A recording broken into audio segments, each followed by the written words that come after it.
mind, looking for a dime. James Locke in the house, gonna help you shine.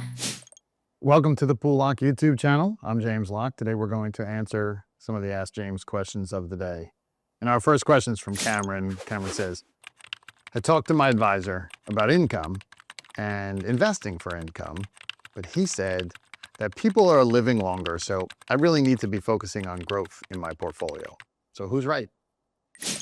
Well, Cameron, your advisor's point about people living longer is valid. With longer lifespans, there's a need to ensure your investments continue to grow to support you throughout your retirement years. However, where the perspective might differ is the belief that it's an either-or situation between growth and income. The reality is you can pursue both simultaneously and benefit from a balanced approach.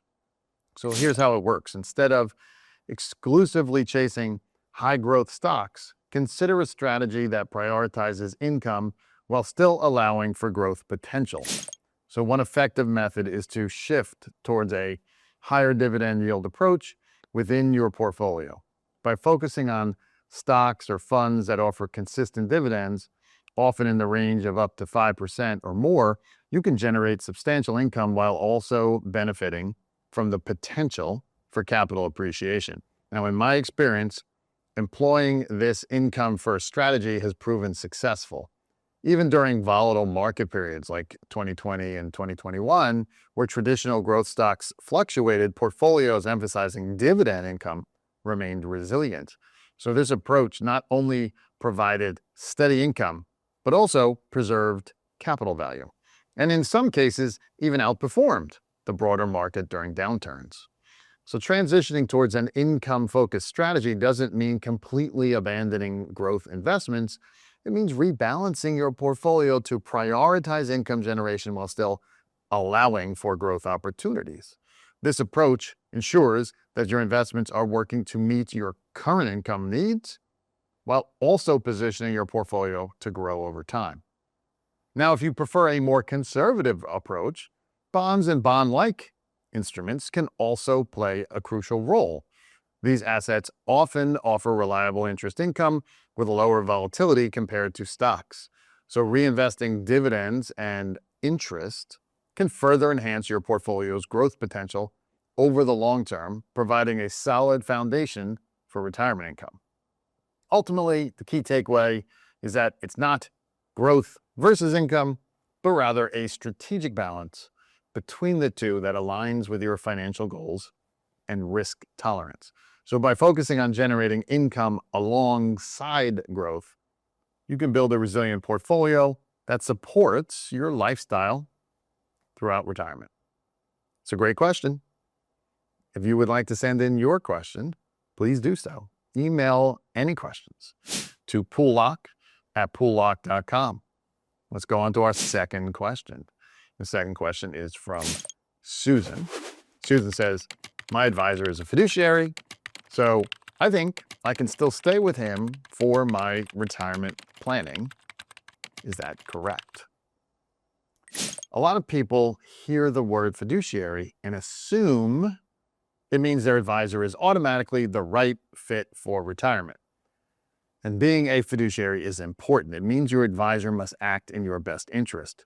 But that label doesn't tell you anything about their specialty, and retirement income planning is a specialty all its own. So here's the key point. Fiduciary describes a legal obligation, not an expertise. So most fiduciaries spend their careers helping people grow money, accumulation, market performance, long-term growth strategies. But once you retire, your priorities shift. You're no longer trying to build the biggest nest egg. You're trying to turn that nest egg into a steady, predictable income that lasts for life, while reducing risk as much as possible.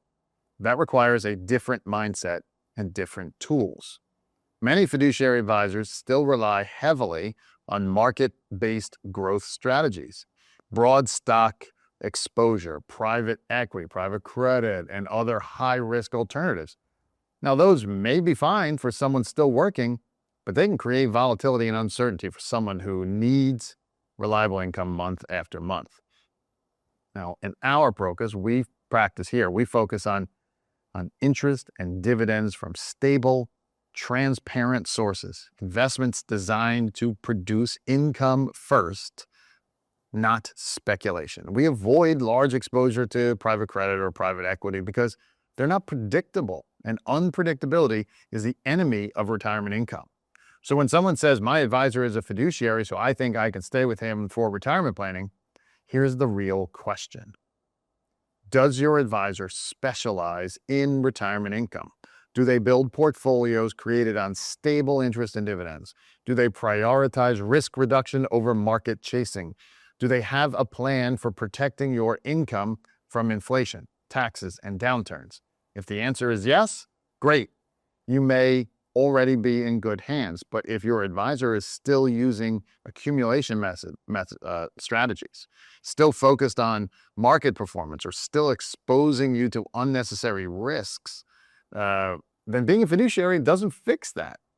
It just means they're obligated to act in your best interest, but they may not have the right tools to do it in retirement. Retirement is too important to leave to chance.